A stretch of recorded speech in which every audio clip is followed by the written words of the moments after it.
শ্বশুরবাড়ি থেকে বাপের বাড়ি যখন আসি তখন না খুব ক্লান্তি মনে হয় না যে আর কাজ করি। তো এটা কার কার হয়, এটা আমার ক্ষেত্রে হয়। হ্যালো এভরিওয়ান, আমি সোমা। তো চলে আসলাম ছোট্ট একটা মিনি ব্লগ নিয়ে।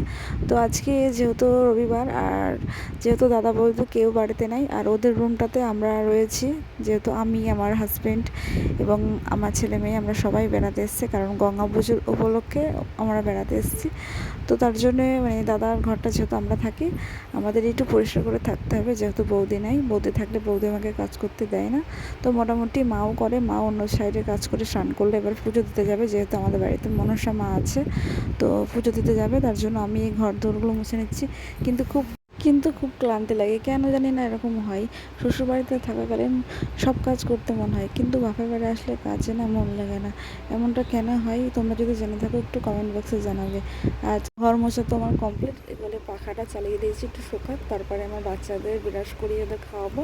তো আজকের মতো এটুকুন, নেক্সট ভিডিওতে আবার দেখা হবে। বাই, সবাই সুস্থ থাকুন, ভালো থাকুন।